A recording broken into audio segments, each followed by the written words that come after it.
Kicking off the list at number 10.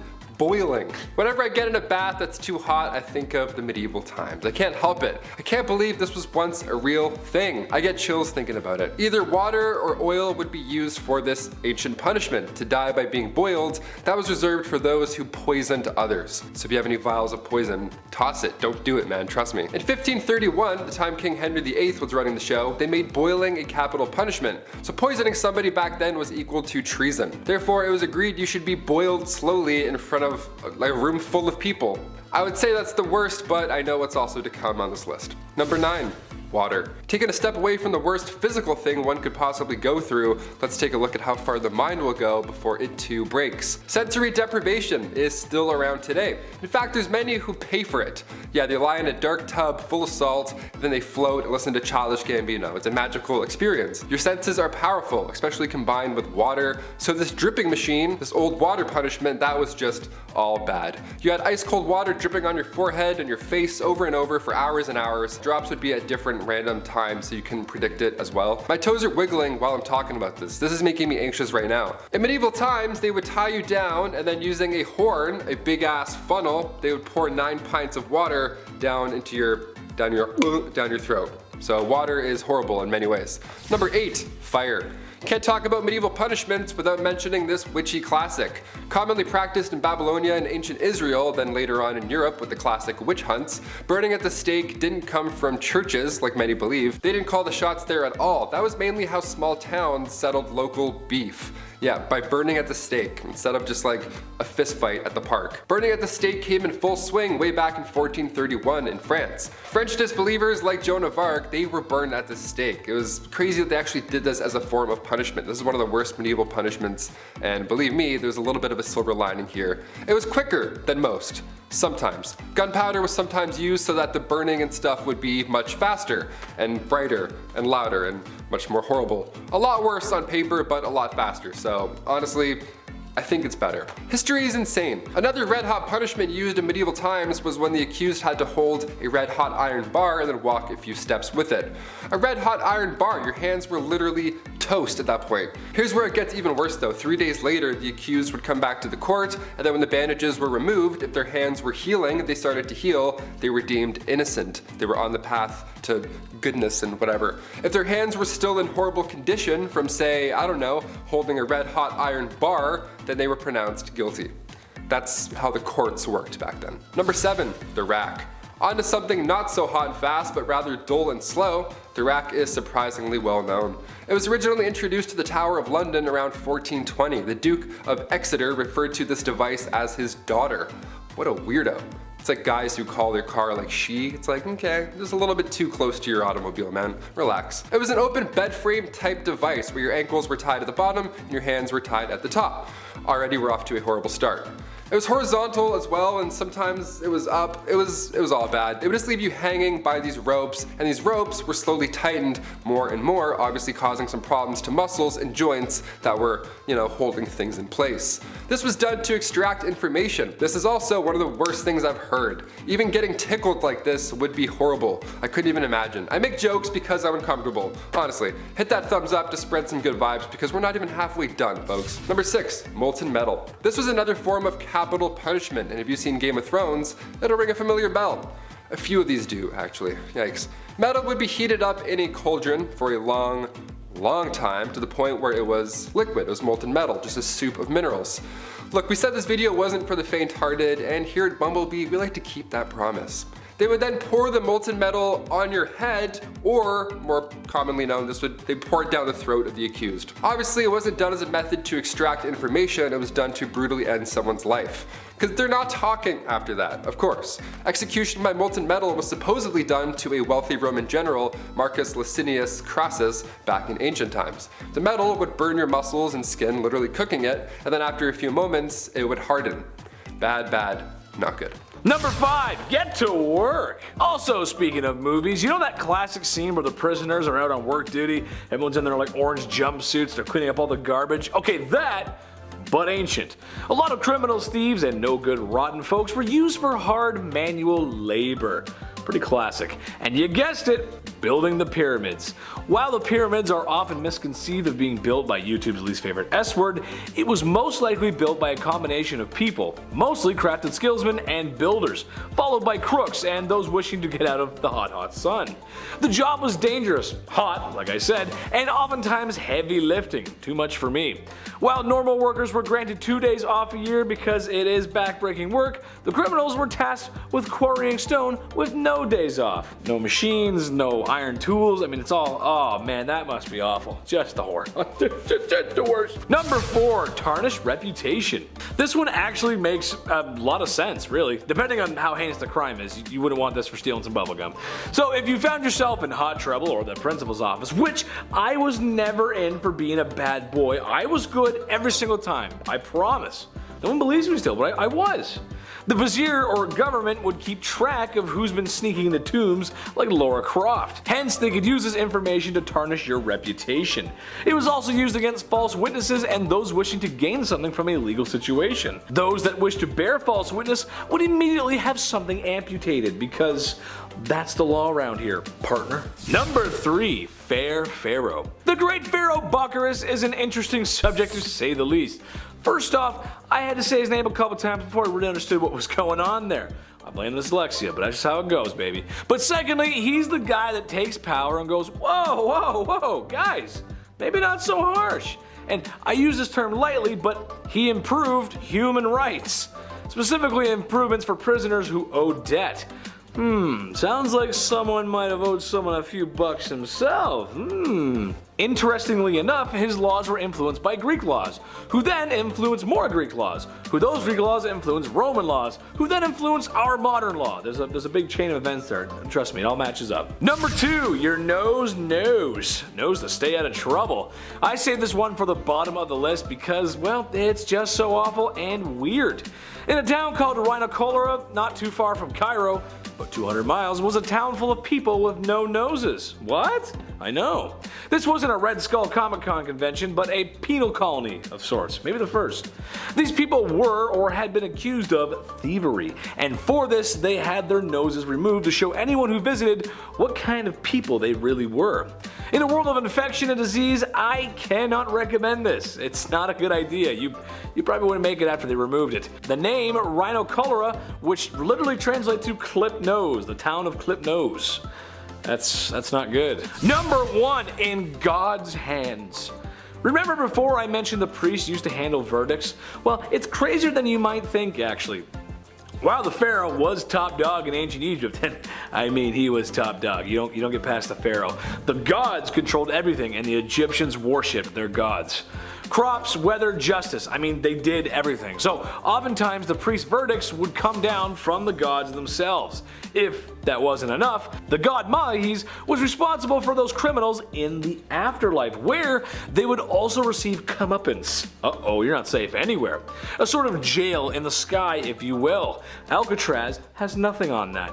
You're bad here, you're bad in the sky, you're bad everywhere, bad in the afterlife. So that's why, folks, you behave yourselves. Keep your nose, behave yourself. Number 10 is got your nose and your ears and a couple other limbs, because ancient civilization globally shared the unique agreement in the removal of someone's nose, ears, or both as the punishment for a crime. Tokugawa era Japan is no different. While flogging was a common penalty for crimes such as thefts, fighting, public intoxication, etc., amputation of the nose or ears or both replaced flogging as a penalty very early in this time, which it didn't last. This period of Japan follows a particularly violent one, and in the time of Tokugawa, they repealed a lot and calmed a lot of the criminal punishment laws from before. Regardless, commit the crime and pay the fine with mutilation. People who experienced this punishment were socially marked for their crime and were banished from hiding it. No big deal for those who had already been punished with exile in accompaniment of mutilation of their nose and ears. Female culprits of crimes that were punishable with mutilation, however, were never mutilated, but they were ordered to parade through the village naked, so I mean pick your poison. Speaking of a woman having to pick her poison, number 9 is the tobacco ordeal. This is one of the most fascinating trial and ordeals that I have come across in my time researching. While there isn't much information, what little there is unique to say the least. So, a woman who has committed a crime goes through trial and ordeal the way that a man would, but often has different and less visceral ordeals. A favored way was the tobacco ordeal. A woman would be made to smoke several pipes full of tobacco, and the ash of the pipe was to be put into a cup of water as she did. No ash was to be spilled anywhere but the cup. This water and ash combo would be mixed together by a finger or spoon, and once the woman has finished her appointed number of pipes, she would have to drink the full cup of water. It was believed any woman who could smoke the tobacco and drink the ash water without feeling sick or dizzy was an innocent woman. Anyone who could not was guilty. Guilty of being a normal person, because who is drinking out of an ash cup and not feeling like death after? But anyways. Number 8 is the world's uncoolest face tat. Your parents could be disappointed about that face tat you chose, but imagine how much more disappointed they would have been if it was a government issued one smack dab in the center of your forehead. Tattooing in Japan can be traced back to 14,000 BC to 300 AD, when they were believed to hold a mystical significance. Afterwards, the culture moved away from tattoos well until the Edo period, where it came back in a very different way. For some duration of the time, a stamp-like forehead tattoo was the go-to punishment for a non-violent offender, like a thief, a loiterer, a vandal, whatever. It was classified as a type of corporal punishment like flogging was. Now usually it came with expulsion, which unlike Exile doesn't kick you from the whole town, but it can kick you from your previous neighborhood. It was a fantastic record-keeping tab, however, as the tattoos were chosen by each region and was unique to them, making criminals from other areas identifiable. In most societies, if a tattooed criminal reoffended, they did receive the death penalty. However, some of the civilizations had a 3 strikes then you're out system. In 1745, tattooing replaced the previously discussed facial mutilation as society became gentler and less bloodthirsty. This continued over the years, with face tattooing changing to the less embarrassing and quite fashionable by today's standards arm tattoo. In 1872, the newly established government of Japan abolished the tattoo penalty for once and all. Let's get uncomfortable with number 7, the stake ordeal. This fun ordeal starts with 2 large vertical stakes driven into the ground on one of Tokugawa's 3 execution grounds. There would be multiple sets of these stakes depending on the height and weight of accused facing the stakes. This is because the body was to be stretched taut between the 2 stakes, tied by the wrist and the ankle joints. They start with the wrists to suspend the body and make it easier to tie the ankles, but once the victim was up on those stakes, their weight was all on them. Anyone tied up in this torturous fashion was forced to remain this way until they either confessed or, well,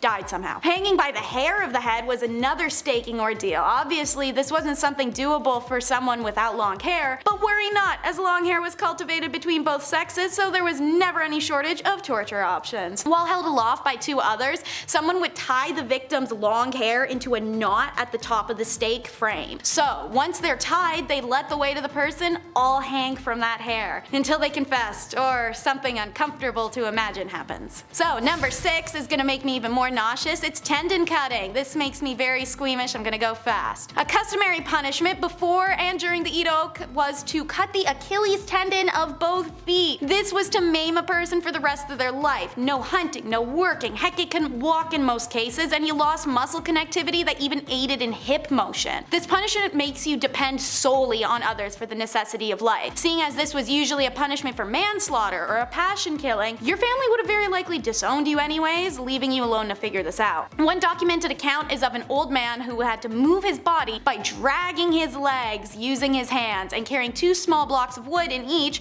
to protect them as he did. If your tendons were spared, it was only to be exiled from your home and city forever, or to be executed. Number 5. Hera and Heracles. Bless my soul, Herc was on a roll, and Hera, the queen of gods, was extremely jealous of that. All those other women in her husband's life. Zeus's consorts, and Hera hated the kids that came along with the adultery. One of them being, of course, Heracles, who puts the glad in gladiator, Hercules. Yeah, that's the same dude. I was a 90s kid. As the story goes, Hera caused Hercules so much trouble that he was actually driven mad on one occasion. According to Homer, just before Hercules was born, Zeus announced a prophecy that would make Hercules the ruler of the heavens in his place when the time came. Hera didn't like that so much. She kinda pushed the birth thing a little bit. Hera also made Herc crazy. Little bit of roid rage, you know? In a blind rage one night, he kills his wife and son under the rage spell of Hera. Part of this punishment was that the insanity was just temporary, so when he came to and realized that he John Wicked everyone, yeah, she had won. In sadness, he smashed about 12 labors and got himself back on track. Talk about zero to hero. Number 4. Arachne and Athena. Okay, so little hex here, little labors there. The wrath of the gods is pretty tame so far. Well, was. And then there's the story of Arachne. Ovid recounts the very talented mortal Arachne, daughter of Idmon, challenged Athena, goddess of wisdom and crafts, to a weaving contest. Yeah, you don't challenge the goats to what make them great, you know? When Athena could find no flaws or errors in the tapestry, she was pretty pissed.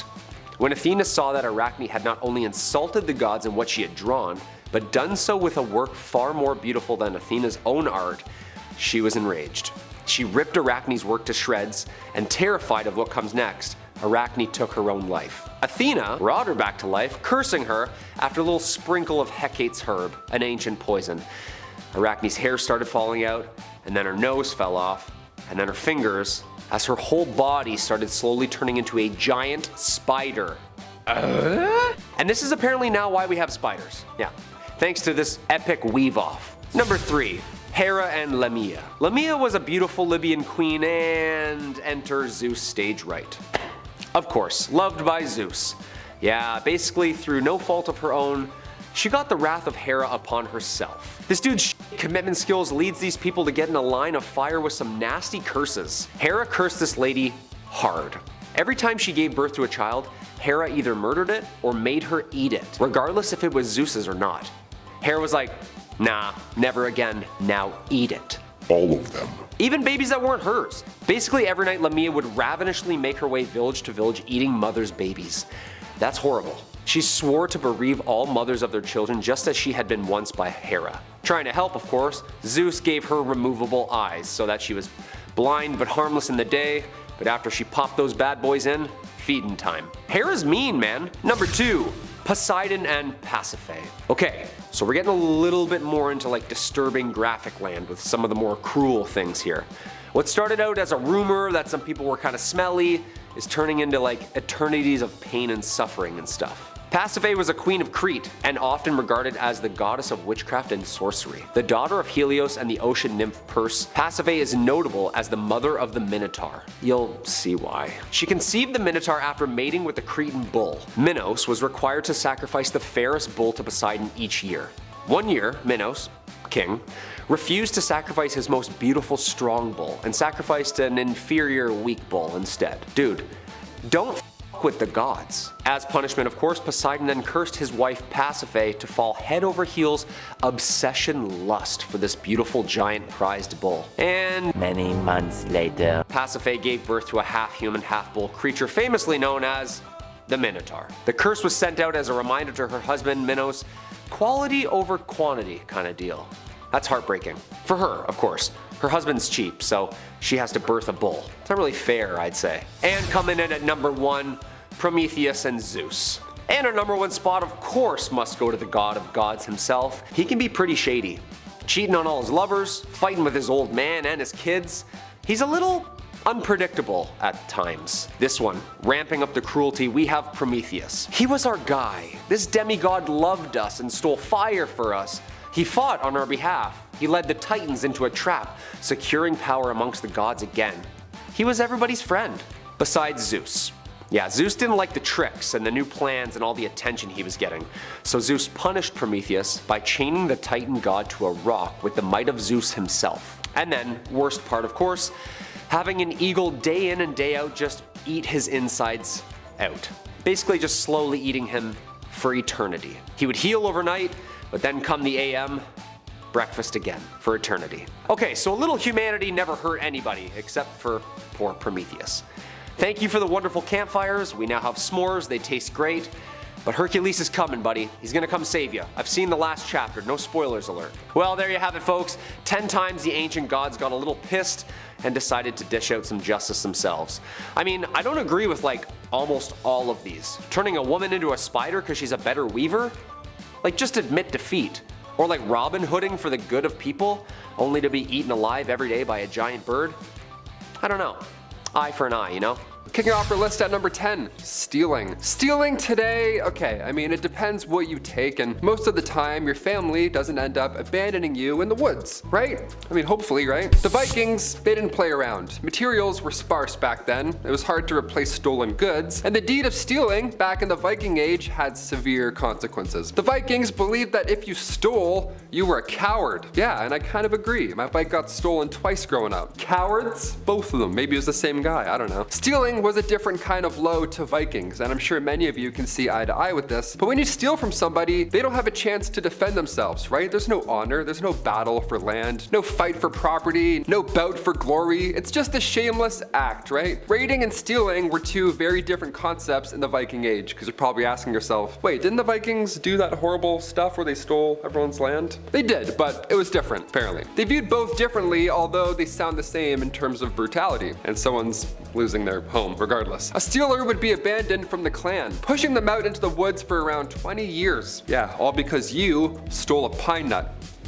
Way to go, Eric the Dumb. Get out of here. Number 9, rodeo. Hold on to your butts for this next one. This one I did not expect, honestly. If you were an early medieval Norseman and somebody insulted your wife, first of all, how dare you? Second of all, the legal punishment afterwards, it can vary, but one of the most bizarre ways to settle your beef, pun intended, was by involving a cow. Yeah, a cow. He came in, he was brought into an area, hopefully a controlled area of sorts, and that's where its tail was shaved and then covered in grease. Poor thing, had nothing to do with any of this, and now he's over here. The man's shoes were also heavily greased, and the cow was prodded to make it upset, right? Sounds like something Johnny Knoxville would do for fun, but it was not fun at all. The rodeo began when the man pulled on the cow's tail, like a bell being rung. Like, here we go, gong, and then he just got whipped away. Now this of course would upset the cow, and it would thrash him about. Now if the man at this point can keep hold of the cow's tail for a specified length of time, why, he passed the test, of course, and then he was allowed to live on, and he had to keep the cow afterwards. What a weird bonding story, imagine that. Number 8. Taking lives. Yeah, what happens when you do the worst of the worst? I mean, today we dish out quite the punishment. You even get a Netflix special or something like that. But back then, somebody in the Viking Age, well, it kind of wasn't a big deal. I know it sounds horrible to say, but hear me out. Back then, as long as the convicted were open and honest about the whole situation, like say, I don't know, if somebody had challenged him to a duel, why then it's fair game. One specific case from history involved a Viking man catching his wife in bed with another Viking. Not good. You don't want to catch your wife in bed with anyone, let alone a Viking. That's game over. His feet are hanging off your bed. You're like, oh, he's so large. No. That Viking man at that point could the fella in bed, but he had to bring that bloody sheet to Viking court. That would have to provide as evidence to show what happened and where and why. You know what I mean? That's simple. Today there'd be a few more steps involved in that case, obviously. But the Viking Age, this case was closed. That's it. They're like, okay, Viking law is done. Go home. Someone go raid a village. Number 7, hot-headed. All right, here's the deal. We're doing a list on Viking punishments, so as we go on, yeah, we're gonna get darker and darker with our content. For example, one method of punishment in the later Viking Age also happened to spread alongside Scandinavia's conversion to Christianity. So there's some thoughts and some actions, some questionable thoughts and actions going on in history. And this punishment was referred to as an ordeal by fire. This would involve the accused undergoing some painful exposure to heat. Maybe you drown in flames, maybe you have to eat some sort of fire or flame situation. I don't know. Either way, it was all terrible and it was very, very hot. They would have your hand put into a vat of boiling water or oil, or sometimes make you walk across hot coals. And you can only imagine how creative people were getting back then, right? You don't even want to know the rest. Can't even say what happened on YouTube. Use your imagination. Hit that thumbs up and use your imagination. Number 6, piece by piece. Okay, what's worse than ordeal by fire? Well, probably amputation. I'd have to go with the latter for sure. It's close. Definitely. In Viking societies, punishment was often dependent on status. The higher your status, the harder and longer your punishment was. High status folks got some pretty horrible stuff happening to them, honestly. If a thrall carried out a robbery at their master's command, well then it was the master that was punished. So instead of a quick death, they would amputate something. That's horrible. Yeah, continue being a royal, but now your life is going to be much harder. A real life example of such was Nut, the Danish king of England, back from 1016 to 1035. Now the king put in place a horribly grim law that thankfully died with him, but it stipulated back then that a woman committing adultery must lose her nose and ears, while men were merely chastised. Not even close to being fair at all. Now a thrall who had killed their master back then and then tried to run away were to have their arms and legs amputated afterwards. They weren't executed per se, but they could barely survive afterwards. Like I'd rather die at that point, that sounds terrible. Number 5, flaying. This is straight up a crime, man. I don't care what you say. This is just a crime against humanity. I'm not here debating on how governments get rid of their, let's say, more interesting members of society, but this is not it. Popular in the ancient world for whatever reason, and I can't stress this enough, I would faint from watching. I was shivering writing this, seriously, it's the worst. This is the act where someone is skinned alive. They're held down and peeled back like a potato. There's multiple famous incidents like in art and mythology. I just don't know who sits there and one day and goes, you know what, this guy?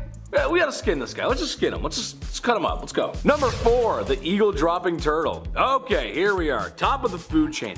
We're in charge. I'd like to make the argument it's not the things we eat that puts us there, but it's the things we don't eat. Think of all the animals at your favorite local Chinese buffet. Well, we as humans have adapted so much that we can survive and choose not to be carnivores or eat certain animals. Where am I going with this? Well, despite us being number 1, sometimes the animal kingdom fights back. That's kind of how it works. Take Aeschylus in 455 BC, for example, a philosopher who found himself being struck by an eagle dropping a turtle onto his head. Unfortunately, the injury was fatal. Since we're talking about Greeks and philosophy, let's bring in a little law here. This is good, you'll like this. Mens rea, actus rea. While the eagle certainly didn't know he was committing a crime, he still did do it. Sounds like someone needs to go to animal court. That's something they would probably do back then. I mean, they did in medieval times. They put animals on court, so why not back then? Number 3, Draco. No, not Malfoy. Not Draco Malfoy. I know you're all thinking it. That's what I thought too. Draco, the lawgiver of ancient Greece, was a man with modern solutions for their modern problems. He was asked to give a code of law to replace the very aged tribal feuding laws that still existed at the time. Commoners were shocked to find out that even trivial crimes could wind you up in the Brazen Bowl, or not breathing anymore. However, the wealthy, of course, loved these laws and applauded Draco. Classic villain story. They really loved it, so much so that it was Draco's undoing. As the legend goes, Draco was buried in a small mountain of clothes, hats, and garments. He suffocated under the pile of compliments. The accidental fatality of the man who gave us strict laws that are fatal. So what do you charge? You get in trouble for undoing the guy that's supposed to undo? That's weird. I don't know. Number 2, Prometheus. Oh, mighty Prometheus, what wise knowledge of fire do you bring us today? The story of Prometheus is that of a very dark and tragic one. He was the god who gave humans fire, despite Zeus's wishes not to. Well, given Zeus's temper, he wasn't too pleased when he saw people grilling up their Slovaki. Love me some Slovaki, man. Naturally, Prometheus had to pay, so Zeus did something so awful to him, well, we still talk about it today. He had Prometheus chained to a rock where every day at the same time a large bird would come down and eat his innards. Just come and nom nom on his insides. Gross. Since he was a god, he had Wolverine-like healing abilities, but he wasn't immune to pain. It would still hurt. He'd heal every day, but it would hurt really, really bad. Number 1, Sisyphus. I think this one is relatable to everyone, including myself. Unless, of course, a large bird does rip your guts out from time to time, or you've been skinned alive, then that one's more relatable. I doubt that, though. Sisyphus was the king of Corinth and had cheated his meeting with the Grim Reaper one too many times. This made Zeus mad. So he sent in Sisyphus to push a boulder up a mountain forever. Every time he gets to the top, it just falls back down. And if that's not a metaphor for life, I don't know what is. Number 10, punishment first. Innocent until proven guilty in a court of law, right? That's how it goes. How do you know I drank the milk? There's no milk on my face, how do you know? There'd probably be milk on my face. Not so much in ancient Egypt. While there is some evidence of jails existing, it is clear that they much preferred an immediate and swift justice. By that, I mean flogging, mutilation, removing limbs, that sort of thing.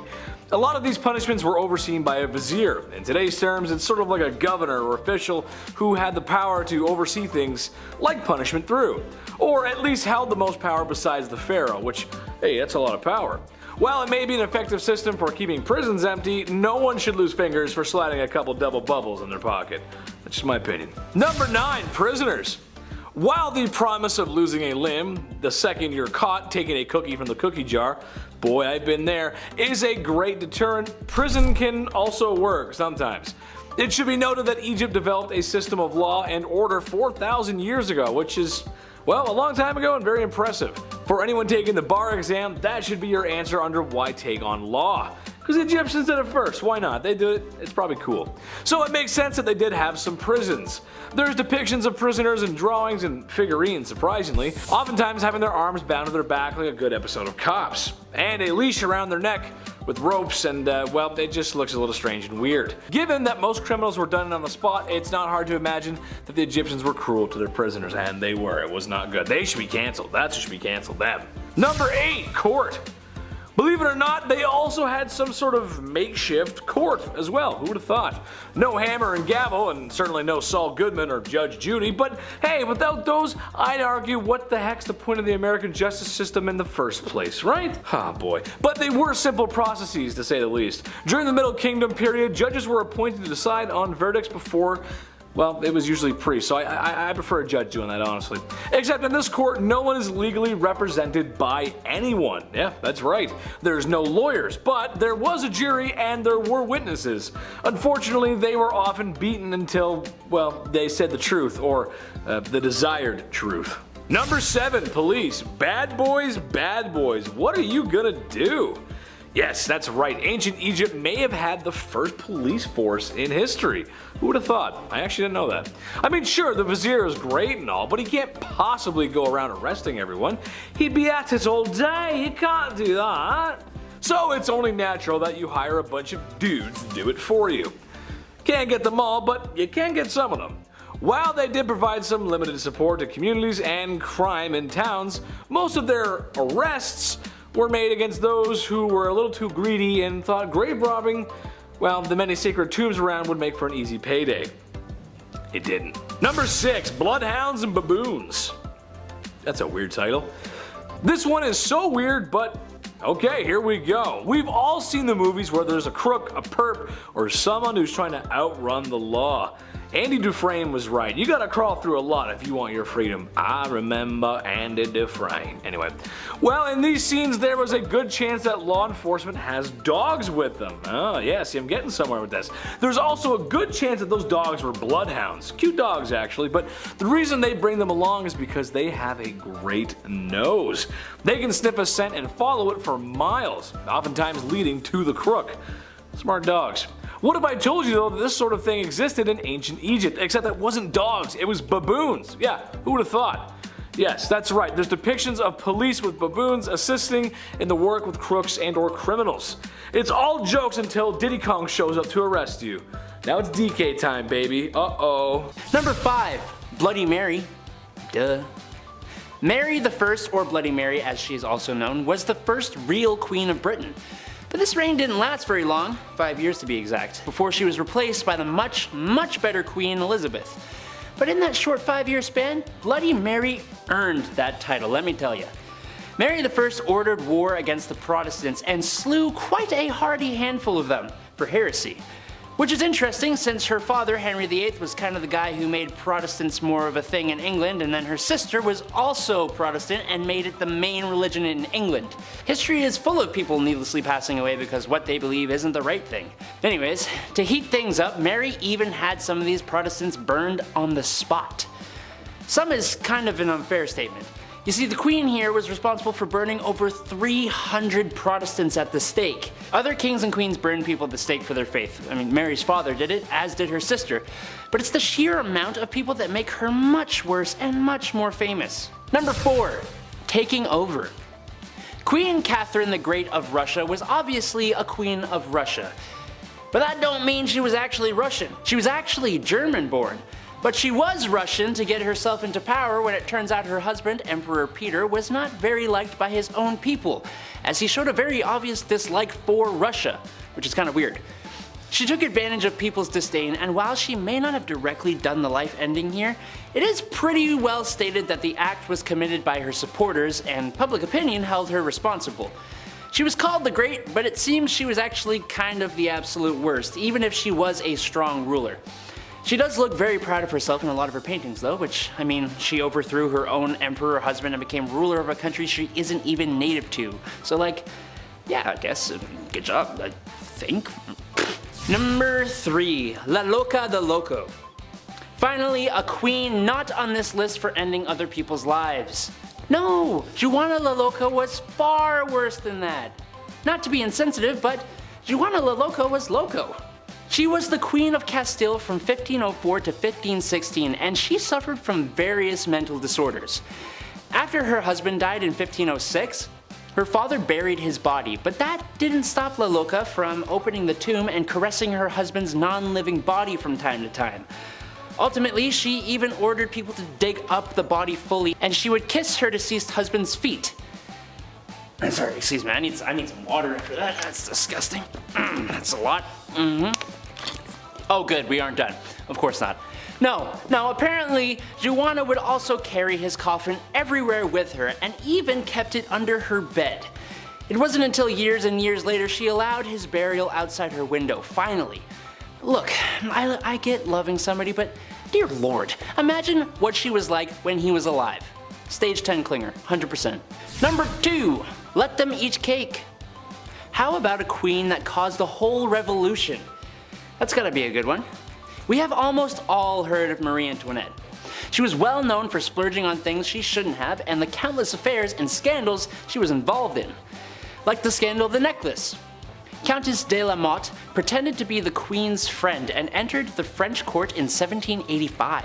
She fooled a member of high society in believing that the queen loved him, even going as far as to hire a lady of the night, disguise her as the queen, and convince the poor guy that Antoinette wanted to purchase a diamond necklace that cost 1,600,000 livres, which is almost $12 million by today's money. The amount of sheer greed and debauchery that happened while she was around made her own people rise up and fight back against the unfairness of the French monarchy.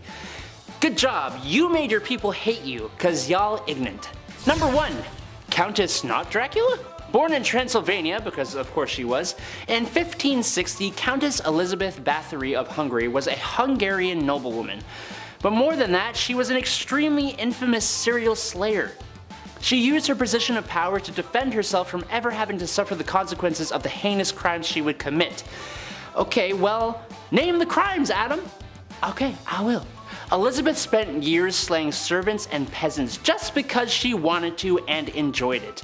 She did it so much that her own husband, Count Nadasti, went so far as to build his wife a torment chamber for her to do this more comfortably.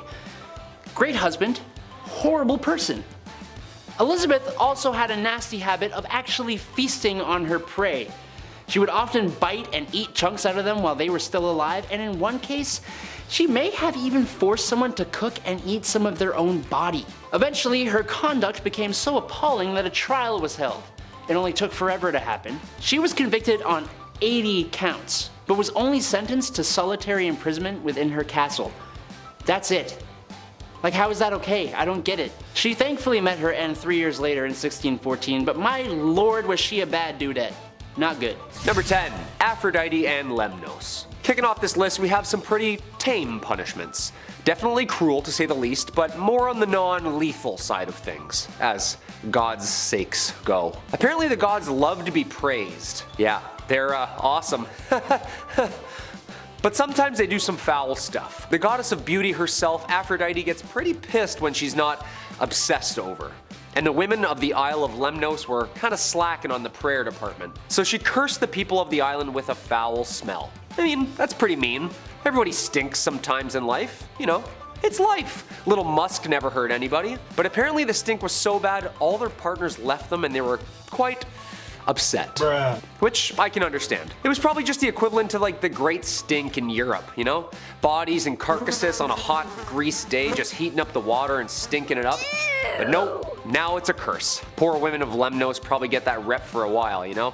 Stereotypes, they're brutal. I don't like them. Also, little salt water under the armpits. Boom, easy fix. Number 9, Demeter and Asclepius. Demeter, goddess of harvest and agriculture, and her hatred for a certain mortal man. A king, actually. Demeter apparently was out looking for her abducted daughter Persephone and was thirsty from running around, naturally. She found a cottage owned by a little old lady named Hecuba, asking to wet her whistle and started drinking some barley juice. Thirsty as all Poseidon, she was chugging from all the running around. The son of the woman, just a little kid, basically was like, "Thirsty much?" Yeah, you don't mock a god though, man. She threw her drink in his face and turned him immediately into a spotted newt. You're done. You're done. Okay, couple things here. Little excessive, I think. I mean, what do I know? I guess you shouldn't talk shit, kid, you know? Talk shit, get turned into a newt. That's the saying, isn't it? Number 8, Demeter and Erysichthon. Erysichthon of Thessaly ordered all of the trees of the sacred grove of Demeter to be cut down. Yeah, that's a big mistake right there. Industrial logging. One huge oak was covered with beautiful wreaths, a symbol of every prayer Demeter had ever granted, and so the men refused to cut it down. Every other one, of course, yeah, let's go get that rustic log cabin look. Erysichthon needed more wood, so he himself grabbed an axe and went out and cut down that last tree. He was cursed by a nymph, naturally, whose prayer had been heard by Demeter herself. Long story short, she was like, "You want to build and eat? No problem." Gave him the munchies of a lifetime. Non-stop hunger. And insatiable hunger. Guy ate everything in sight.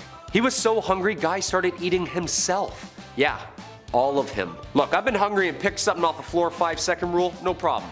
But I've never garlic and buttered my own fingers. But greed is greed, firm but fair. Number 7, Sisyphus and Hades. Sisyphus was the first king of Ephra.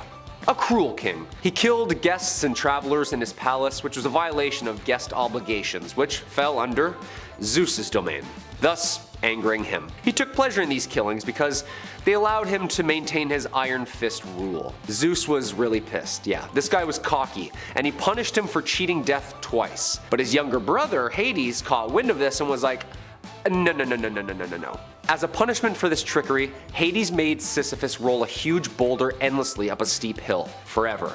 Yeah, he was like, no, Zeus, I got this one. Brothers helping brothers. Hades then displayed his own cleverness by enchanting the boulder to rolling away from Sisyphus right before he reached the top, resulting in an eternity of getting jacked quads and hammies, and an eternity of uselessly, effortlessly, and unending frustration. Yeah, that's really annoying. Number 6. Hera and IO. Okay, so we're moving away from kind of firm but fair and non-lethals to a little bit more and more cruel. IO was a beautiful woman to whom Zeus fell in love with, a married man. Ugh. IO was the daughter of Inachus, one of the river gods and king of Argos. She was living in Argos when Hera learned about this secret relationship, and she was a little hurt. I mean, who wouldn't be? Stewing in her sinister revenge, Hera turned IO into a cow to keep her away from her husband. You know, pretty non-lethal. Very mean, but, you know, fair. After being cheated on again by the same woman, she was like, alright, I guess that didn't work, and Hera was like, I'm done. She then sent a giant gadfly to sting Io continuously in cow form until she ran away, mad cow style, wandering from country to country, always being stung. Okay, I get this. You want to stop hanging around my man? You get stung every time, okay? Yeah. Bye-bye.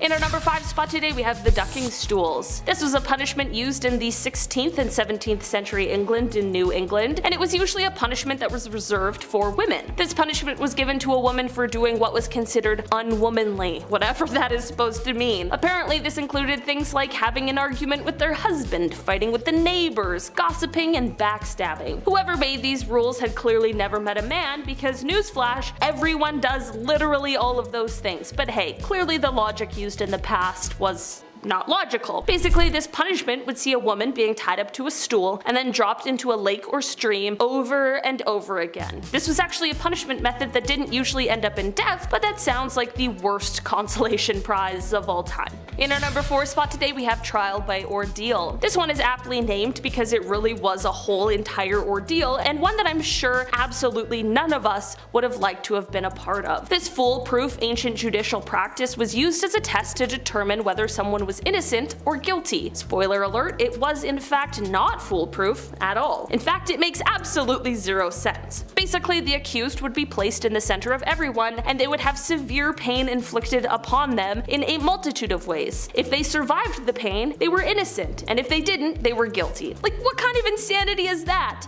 Apparently, there were a multitude of different ordeals people could be subjected to, like cold water, hot iron, really whatever option, they were all bad. but what an insane idea to test someone's innocence. I'm just saying, I know a lie detector test is only 80 to 90% accurate, but I'll take that over this ordeal. In our number 3 spot today, we have death by elephants. There's a lot of messed up punishments we've talked about, but this one makes me extra angry because why do we need to include poor innocent animals in our terrible behavior? You know what I mean? Execution by elephant was quite a popular method of capital punishment in certain parts of the world. The elephants would be used to crush, dismember, or just inflict pain on captives who were being publicly executed. This method was most commonly used by royalty because it was a way they could use the elephants to signify both the ruler's power as well as their ability to control a wild animal. This practice began to die out in the 18th and 19th century as the parts of the world that used this method began to be colonized. Elephants were the chosen animal in part because of their size and strength, but also because of their intelligence, domesticability,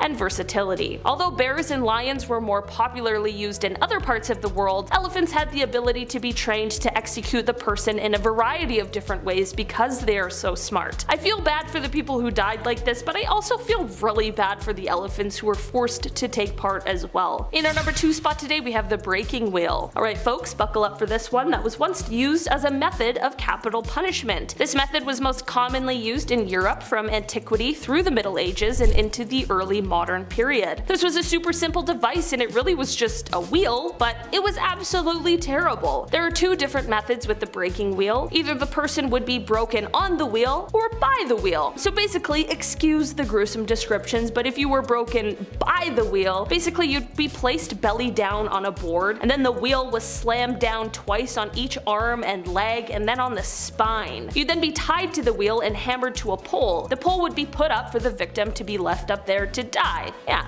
I know I said it was gruesome and we still have another one to get through. Being broken on the wheel involved the limbs of the victim being tied to the wheel and then smashed with a club, and in some places the wheel would spin, just to add a little extra terribleness. The number and the sequence in which the smashes were distributed were not random, however, as they were actually determined in a court sentencing. Alright, let's keep going, we're almost done. In our number 1 spot today we have rats. Man, this one really sums up how terrible human beings can be. Rat torture originated in ancient Rome, and ever since then it unfortunately has been a part of the most horrible, gruesome punishments. What was once called a rat trap involved a man being tied down to something and then a metal enclosure being strapped to his abdomen or chest. Inside this enclosure there were rats, which the strapped down person can feel walking around, and this is when the person instilling the punishment begins heating the other end of the metal enclosure. Historically, hot coals were usually placed on top, which of course very quickly creates a hot environment for the rats inside. From here, the rats begin frantically searching for a way out because, just like us, they have survival instincts. The metal enclosure is too hard to bite into, but a human's flesh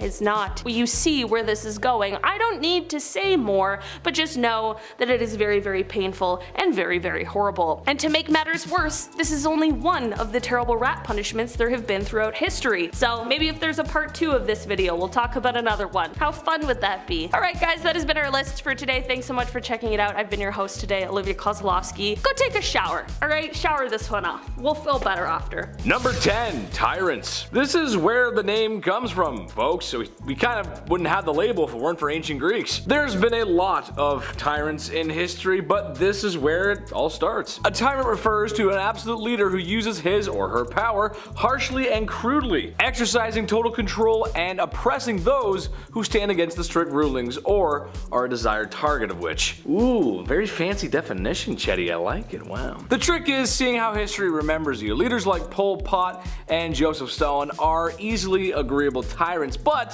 for example, the ancient Greek leader Alexander the Great can also be considered one. History remembers him for his great triumphs, and while that's interesting to look at because, well, he's one of history's greatest generals, he's really amazing actually. From the safety of our history class, that's fine, but his actual deeds, well, they were less than remarkable. War, looting, trading, YouTube's least favorite S-word, and well, many, many more brutal things that the conqueror from another land did. Not good. Plus, if you were from another land and you saw him do what he was doing, you probably wouldn't think he was such a great guy. It wouldn't be Alexander the Great, it'd be Alexander the Big Stinky Tyrant.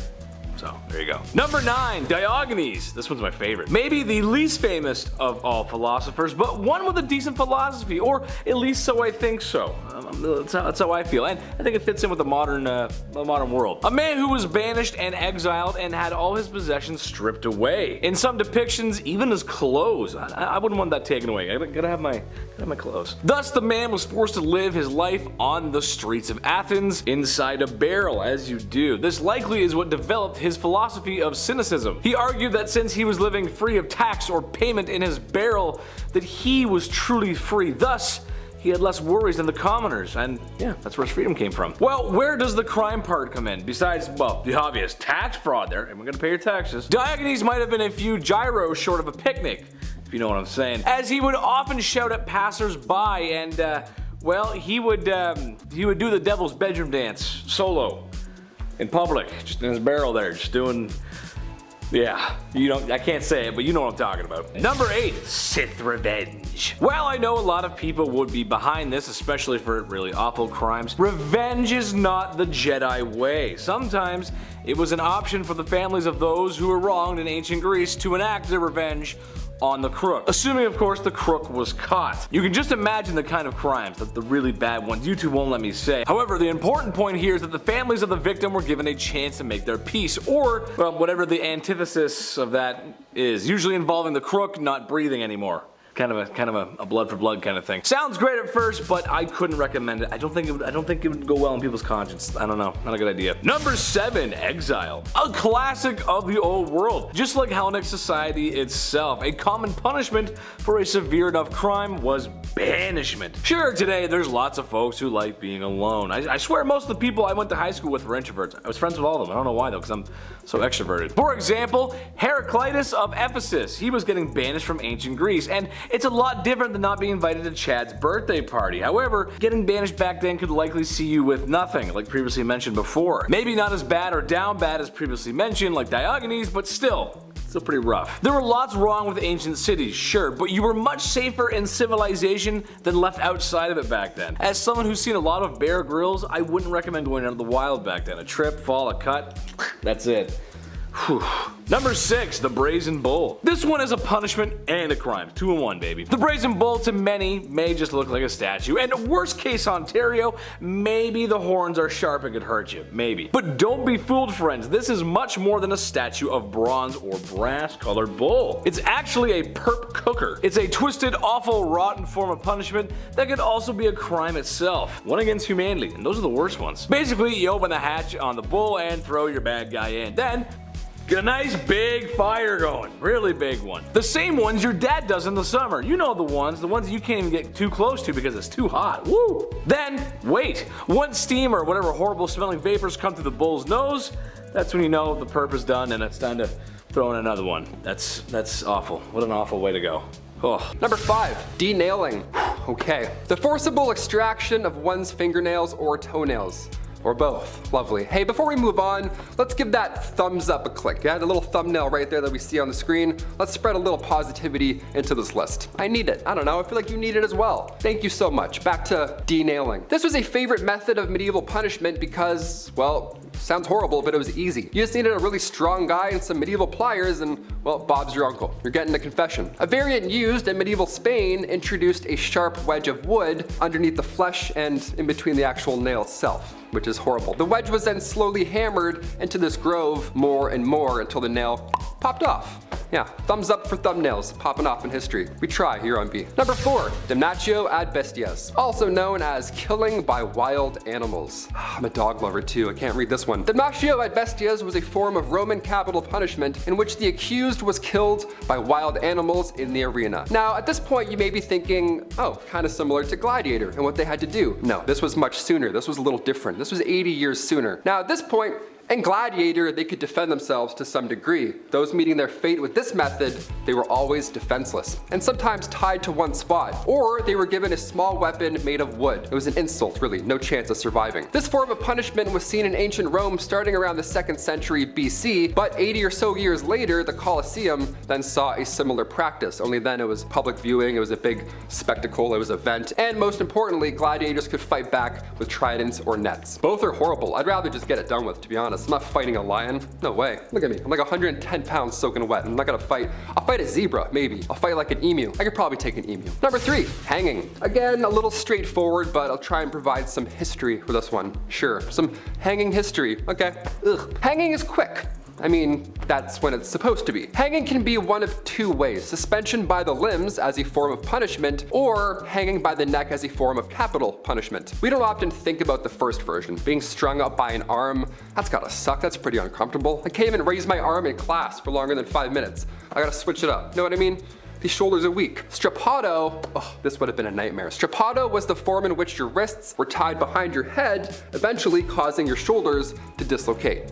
I don't know what's worse out of all 3 of those. They all suck. I would do the get it done with, honestly. I don't want to live for any of this. Number 2, rats. If you're a rat lover, this one's gonna suck. I know some people have rats. They like to do tricks and crawl around their neck and in their mouths. That's cool. I'm not a rat guy myself, but don't knock it till I try it. Rat punishment originated in ancient Rome, and ever since then, it unfortunately has been part of the most horrible, gruesome punishments every era past. What was once called a rat trap involved a man being tied down to something and then a metal bin or an enclosure, a bucket of some sort, strapped to his abdomen or his chest. Now inside this enclosure, there are rats, which the strapped down person can definitely feel walking and sniffing around on your bare skin. Now this is when the person instilling the punishment begins heating the other end of the metal enclosure. Historically, hot coals were usually placed on top, which of course very quickly creates a bad hot environment for these rats inside. Now from here, these rats begin to panic, right? They frantically search for a way out, any way out, because like us, they have survival instincts. Metal enclosure is too hard to bite into, but a human's flesh is not. You can probably eat your way through that. You can see where this is going, and you probably just went at your computer. Yeah, there we go. Now you get it. Let's move on. Poor rats as well, right? Like, come on, those little animals, they don't want to do that. They don't want to eat a 6-pack today. I don't want that. Finally, number 1, the rack. The rack was a device that was made out of a wooden rectangle as a frame. You've probably seen this in Game of Thrones, and that's about it. The person being punished here would have their limbs attached to the 4 sides with chains, and then the people doing the punishing, with the helps of rollers and pulleys and a couple of very strong guys, they would stretch out the person until either the limbs were torn clean off from the body, or they got pulled out from their sockets and then couldn't be used anymore. As I'm saying this, I want to faint. This is so horrible. I said I felt lightheaded typing this up. This is really bad. Imagine being around in a time where people actually used to do this, and you didn't just watch it on Game of Thrones for 12 bucks a month. And again, more often than not, it was public. So embarrassing. Watching your shoulder get popped out, you're like, oh, just stop. Number 10, Ray Romano. While listening to Ray Romano's voice for hours on end may be one of the harshest punishments ever conceived. Seriously, I wouldn't want to do that. What I was actually referring to was his portrayal of the woolly mammoth in Ice Age. Yes, the large tusked beast of the Forgotten Era. They were tough, and if crossed would surely spell the end of any Neanderthal brave enough to face one alone, which I'm sure at some point was. Cause trouble in the tribe? Well, then you have to bring us dinner, and we're hungry, so please go single-handedly and hunt and bring back a woolly mammoth. I couldn't even imagine. Unfortunately for those Neanderthals, this isn't Star Wars, and they weren't Boba Fett. Bringing back the head of a beast single-handed wasn't going to happen. They were most likely going to get trampled and left for archaeologists left to find thousands of years later. Yeah, no thanks. Number 9. Cliff. While the Neanderthals might not have been as smart as their Homo sapien counterparts, they were not exactly idiots. You find a high enough cliff, and you push said banished member off the cliff. It's simple, but effective. There's a good chance that whomever gets pushed off said cliff will not cause trouble for the tribe any longer. This is something that many civilizations would do for many years. The Greeks, the Romans, just about everyone really. You can't blame them either. It's cheap and quick, and if the cliff or ledge is high enough, you don't ever have to worry about cleaning up. Although I wouldn't do it in a pit like the Spartans. That would just fill up too quickly. And no shot that was the first time that Leonidas kicked a dude in the pit, let's be honest. Is there someone who empties the hole later? Cliffs are just easier. Just easier. Number 8, ear infections. Okay, not exactly a punishment, but it could be a punishment from up above. Hear me out. Not exactly sure who did this to the Neanderthals. Maybe it was God, maybe it was evolution, maybe it was something else. But the Neanderthals were cursed with something that I don't ever want to experience again. Shout out to the people who don't want to put their head underwater, because after about 5 hours, the bonfire on the beach isn't so fun with your friends because you have an ear infection. Yes, that's right, ear infections. I'm sure I just described someone's least favorite summer night. night? Well, according to a study in 2019, ear infections were common in Neanderthals and may have ruined many meals by the fireside. While humans like us eventually grow out of them due to our ears' insides growing larger as we grow older, the inside of Neanderthals' ears stayed small and were a perfect place for bacteria. And like most folks, you're not you when you're hungry. You're also not you if you can't hear the Arctic monkeys playing by the bonfire because of a really bad ear infection. Honestly, if you ever had one, I'm just sorry. Number 7. Stick. This should come as no surprise, but a lot of problems or punishments were probably dealt with in the almighty stick. Cheap, somewhat effective, and in good supply. There's tons of expression for who's got the bigger stick, but like General Shepard from Modern Warfare 2 said, it also depends on who's swinging it. We'll never really know who was the first human-like creature to pick up a stick and wave it, but what we do know is that sticks are a part of everyday life, like tools and hunting. The sticks can also make for an excellent punishment delivering device. Sticks and stones may break your bones, but names can never hurt me. Well, maybe sometimes. Honestly, the only time I've ever been really hurt is when the world lost Harambe. Rest in peace, you silverback angel. Life's never been the same since. Number 6. Rock. And you smell what the Rock is cooking. Man, I miss the old Rock. I miss the WWE. Those were just good times, weren't they? Stone Cold too, what a great guy. Speaking of rocks, probably the next best thing to a stick is a rock. Probably even cheaper and more plentiful than sticks. All kinds of punishments can be derived from rocks. Simple techniques such as having the tribe fill baskets full of rocks and then throw them at you until you're seeing stars, or just ceasing to exist. Or in a similar situation, throwing someone off of a cliff, take a semi-large rock and drop it from a large height on top of somebody's head. Methods are different, however, it usually ends up in the same results. Just wait till they find out what kind of minerals and ores are hiding in those rocks. Oh, the discovery of metal and metalworking. Number 5. Keel hauling. Not to be confused with Kegels, keel hauling was reserved for the worst of the worst at sea. This was used by pirates for sailors who disobeyed orders and all that jazz. The victim would be suspended by a rope with rocks or weights around their ankles, then they're lowered to the keel of the ship where all the sharp barnacles live. After so long, these ships are so old, it's just piled on, layers and layers of barnacles. Then they would get dragged all along them with the water and everything. Water plus pain, it's a lot, it's a deadly combination. Anything to do with barnacles in the sea, no chance. I'll literally tell you anything, Blackbeard. Anything. Number 4. Solitary confinement. This is a kind of punishment that still exists in our modern society, but it can truly be one of the worst punishments out there because of the type of psychological distress that it causes. We were all just in a pandemic for so long. We got so bored and we had Netflix and iPads and whatevers. I can't even imagine this back in the day. Basically, it's a prisoner living in a single cell with little to no contact with anybody else. Not even like a guard or anything rattling keys like in the old times. It was just nothing. No one would even check on them. There are many stories about people being locked up for so long they forget about their families, and some people have gone away to solitary confinement for so long that once they're out, they just forget how to speak, really. They forget how to be a human and interact in the real world. Solitary confinement and the negative effects that it has on a person is becoming a wider topic of conversation because of the effects on a person's mental well-being, and it's a topic for a lot of human rights organizations. Back in medieval times, solitary confinement was literally just a room made of stones. It was pitch black, freezing cold, you were tucked away below some janky castle, and most of the time you weren't really alone. In the dark, nibbling away at your little piggies were, number 3, rats. Another Game of Thrones classic. If you're a rat person, I know there's a lot of people who do tricks with their pet rat. That's cool, but maybe cover Stuart Little's eyes for this one. Rats as a medieval punishment, where do I even start? Okay, this one was a punishment for the rats at the same time. What was once called a rat trap involved a man or woman being tied down to something, and then a metal enclosure would be strapped down to their chest or their stomach. Now inside this metal enclosure, there's rats, which are also just loose walking around, and the person can feel them, the little feet walking around in their skin. And this is when the person instilling the punishment begins heating the other end of the metal enclosure. Historically, it was hot coals that were usually placed on top, or there's a fire underneath, which quickly creates a hot environment for the rats inside.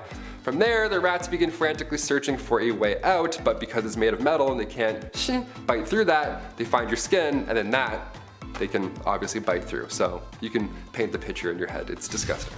Number 2, the breaking wheel. The breaking wheel is literally just a large disc, a pirate ship wheel almost, just lying there, where somebody is then tied to it and everybody else just hammers them and beats the shit out of them over and over.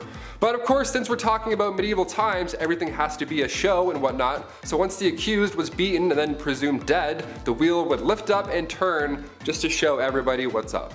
Another way to use the breaking wheel, yep, there was more than one, again, creative folks back then, they would tie a person to the wheel and then continue to rotate it, and then all the ropes below would get tighter and tighter and twist. Kind of like the rack, but with a literal twist. And finally coming in at number 1, the Brazen Bowl. This one takes the rat's problem and then makes it a you problem.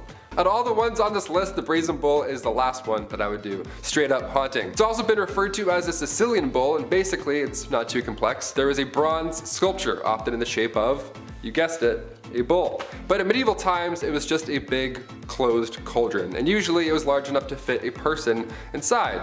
Yeah, this was in a Saw movie too, I believe. That's how you know it's a good one, when it's in the movie Saw. So once the person was locked inside or it was leaned over so they couldn't get out, a fire would then be set underneath this bowl, and then you can probably figure out the rest in your head. They would even engineer the bowl so that when somebody screamed, it sounded like a bull's roar. How fun is that? How fun is history? I'm learning so much about history that's fun on Bumblebee. Starting our list off at number 10, trial by elephants. Yeah, we'll start with animals. You know what? I love animals. Why not? First of all, I'm not sure if you've ever seen an elephant in real life before, but these things are mightier than you can ever imagine. They're gorgeous animals, but they're incredibly dangerous to be near. Their foot is like, it's massive, it's like a huge tree stump, it's insane. For this punishment, we have to head to a place, of course, where elephants can be found. That's probably a promising start. South and Southeast Asia. Elephants have been trained for years to trample the accused. Now, depending on which elephant you get in this horrible, horrible demise, they were trained to either get the job done fast or slow. Yeah, imagine an elephant getting the job done quickly.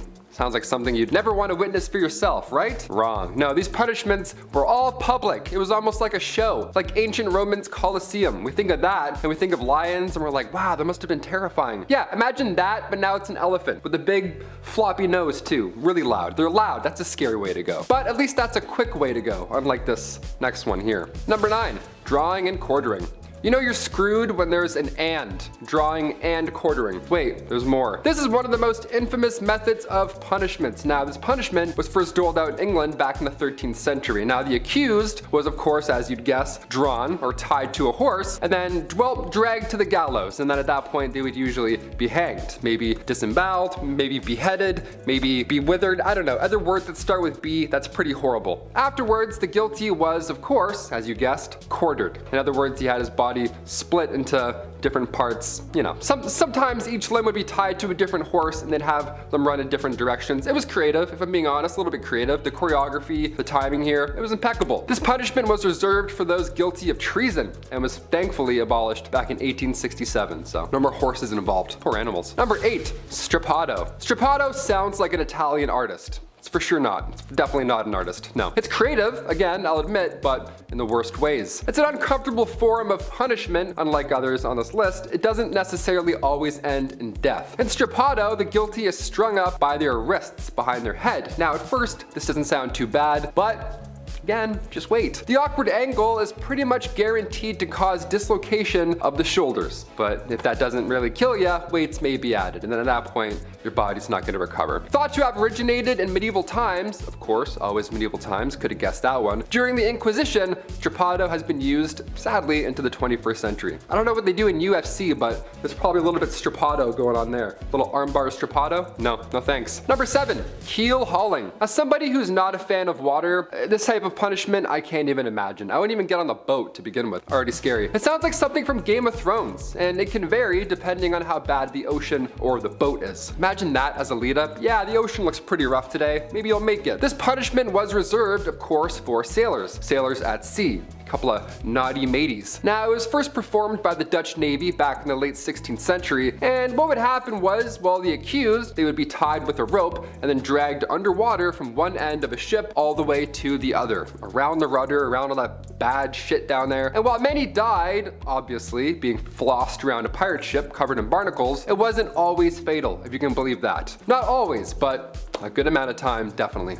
Yeah, you're not coming back from that. I can't even hold my breath for that long, no way. Number 6, molten metal. I don't have to explain this one.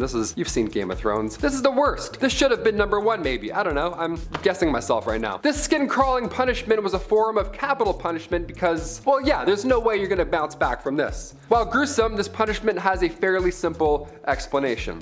They would just pour molten metal or something extremely hot and not great down the accused throat. I'll tell you what, that's probably gonna do the trick. At least it's gonna be fast, right? In Game of Thrones, it was pretty fast. There was like 3 minutes left in the episode, guy did it, boom, roll credits. That's fine, that's a good way to go. Beats elephants, in my humble opinion. Usually during this punishment, they would do things to ensure that your throat would stay open during the pouring of the hot metal. And to that I have to ask, does that even matter at this point? Put on my face, my back, my feet, either way, I'm fainting and I'm not waking up. Sounds like that show Uh-Oh from the 90s, just dumping things. I don't want anything dumped on me. Milk, molten metal, rats, nothing. Tsurushi is number 5. The Japanese were incredibly determined to keep Christian colonialists out of their nation. They represented imperialism and they were known to be dangerous outsiders, bringing foreign diseases and unnecessary wars and politics. Essentially, they didn't come quietly, they came quite noisily and bossily, and the Japanese just weren't feeling that. Now, the method they chose actually turned out to be incredibly effective and withheld Christianity from the country for far longer than many others had. This is because it was a wildly brutal method. Tsurushi was used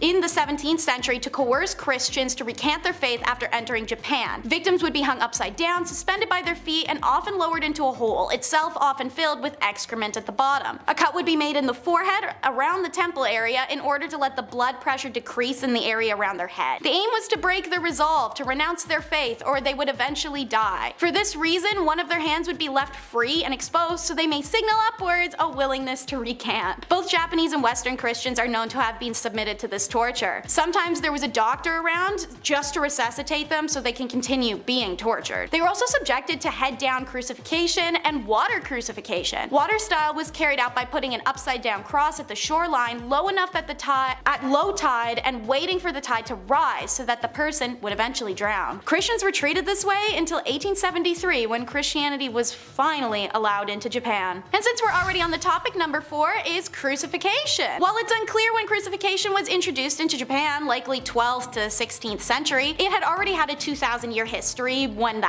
they did. So the Japanese added some of their own twists to it, as you heard previously with the mention of an upside down or a water crucifixion. It was one of the 3 executions reserved for the worst of offenders. Alongside beheading and hanging, sometimes the 3 punishments would be mixed and matched. For example, crimes against individuals of higher social status and against family members or one's master could result in beheading prior to crucifixion.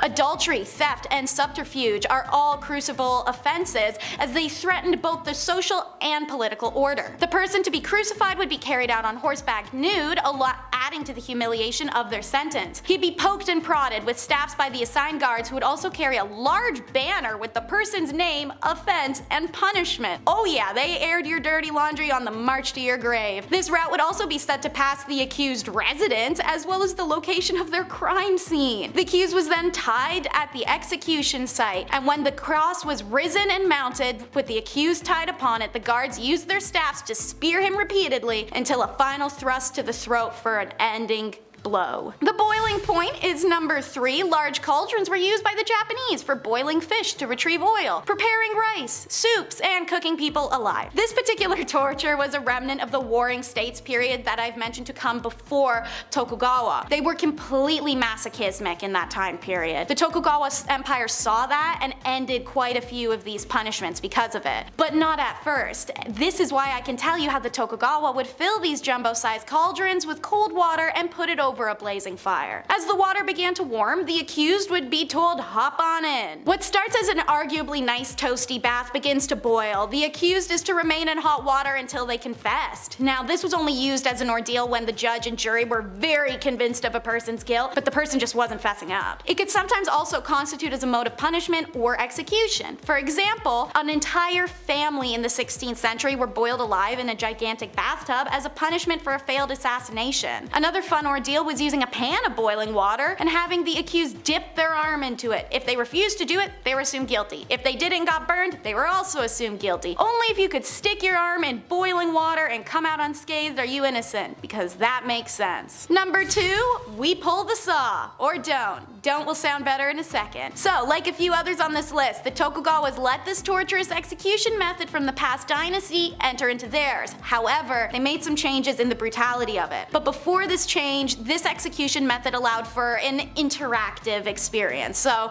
step right up, boys and girls, who is twisted enough to slowly saw at the head of a man buried alive? In a book by Louis Froy regarding Japanese history, he describes the grisly execution of a samurai/bounty hunter. The man had attempted to claim a bounty target, but missed his shot. While he had escaped, it wasn't for long. He was captured and identified, and he was sentenced to the pulling the saw. The man had been buried up to his neck, and a saw set up next to him, with the signboard inviting passerbys to cut at his neck, slowly hacking the man's head off alive. Now, traditionally, this saw is also placed close enough to the victim's throat that the accused, while buried alive, could make the decision to speed up the process if they really wanted to. But like I said, changes were made. Metal saws, they were replaced with bamboo ones, and rather than being used to actually saw off the living's heads as they once were, they were now simply put on public display next to the condemned person for periods of days prior to their execution by other means. And number 1 is the painful honor seppuku, which literally translates means self-disembowelment. So before I unpack that statement, there are 2 forms of this execution: voluntary and obligatory. Voluntary is pretty rare. Circumstances such as warriors defeated in battle, awaiting execution by their enemies, and not wanting the dishonor of that. Meanwhile, obligatory seppuku refers to the method of capital punishment for samurai to spare them the disgrace of being beheaded by a common executioner. This form of execution was ritualized as a result. Great emphasis is put on the proper performance of the ritual. It's to be carried out in the presence of 1 or more witnesses sent by an authority who had issued the execution. While kneeling, the samurai would take a small dagger or short sword from a small table placed before him. The proper method, developed over several centuries, was plunging this weapon into your left abdomen, drawing the blade up laterally to the right, and then turning it upwards. A truly exemplary samurai would then remove the blade and push it into his sternum, across the first cut, and then up to pierce the throat. This is a brutally painful and extremely slow death to experience. Weirdly, for this twisted reason, it was favored by the warrior code used by the samurai as an effective way to demonstrate the courage, self-control, and strong resolve of the samurai, and to prove the sincerity of purpose even when facing their own crimes. Women of the samurai class also committed ritual takings of lives, but instead of slicing the abdomen, they slashed their throat with a short sword or dagger. A little easier on the girlies, I guess. Now, kicking off our list at number 10, the boot. Anything that starts with a it's bad news right there. Oversized boots made of iron or copper, these are a little different than Uggs. Pay attention. These boots were often brazed onto the floor, so the accused, well, ideally they couldn't move around anywhere at all. Most of the time they were just sitting upright. They were stuck. It was welded to the ground. The boots at this time were filled with boiling water or molten lead, both pretty bad. And from that point on, well, it's not going to be great. You're probably not going to survive. Another medieval punishment involving boots, which is somehow worse in my opinion, was first seen in Ireland. They were lightweight metal boots that were filled with water and then heated over a fire until the water was boiling, as well as your feet. I don't know, comment down below, which is worse? To me, the second one is way worse. I don't like a slow boil. I don't like that. A watched pot never boils. Maybe that trick will work. Who knows? Number 9, the instep borer. We'll start at the feet and we'll make our way up to the body. Why not? The instep borer was a medieval German punishment instrument. Again, quite creative, these medieval folks. This iron boot was much more mobile than the last pair of boots, that one for sure. See, this was just one shoe, rather. A shoe that hinged open to allow your foot to slide in. And then from then on out, just trouble. Slow chaos. A crank would protrude out of the top of the foot, and if you were to turn said crank slowly, well, on the inside of this iron shoe was a thick serrated iron blade, cutting deeper and deeper with each rotation of the crank. This location of this crank was purposeful because most of the time, the accused would bleed out fast. No recovering from that one. Still better than Uggs, in my opinion, but whatever. Number 8. Branks. The branks. Here we go. Sounds horrible. Branks were used to punish nagging wives, or slandering wives, or cursing wives, or women who performed or practiced witchcraft. If you criticize Christianity, love it. But if you had an opinion or you can do math, you get the branks pretty much. It was horrible. A scold's bridle, or branks, much more fun to say, was a device usually reserved for women.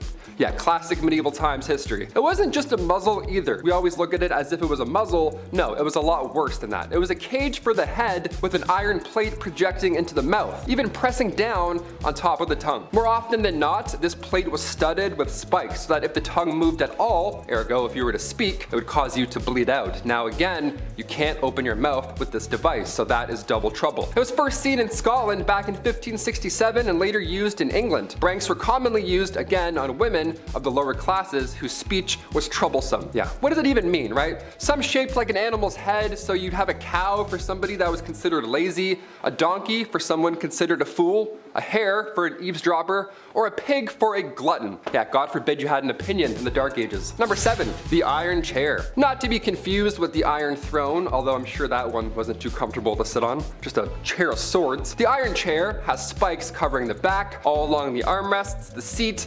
There's spikes everywhere. It's dangerous. 500 to 1500 rusty spikes on average per chair. That's a lot of work. It's a lot of welding work. Oh my gosh. The victim's wrists were tied to the chair, of course, because you'll want to get off of it immediately. Now that's bad enough, being stuck sitting on this chair, but some variants got creative and made it even somehow worse. Some variants of the iron chair had holes underneath the chair's bottom, and that's where red hot coals would be placed to cause you severe burns. It's like from Casino Royale, only a lot worse. Sometimes weights would even be added, making matters much worse. Now this chair was meant to get a confession out of the accused because although it sounds quite fatal, no spikes could actually penetrate a vital organ and wounds were closed immediately by the spikes themselves. Sounds awful, but it wasn't the worst. I mean it is, but you know what I mean. You didn't die all the time. Number 6, coffins. I'm not talking about, these types of coffins with vampires, like, coffins you bury in the ground. That would be a bad way to go out, no doubt about it. But this coffin that I'm talking about,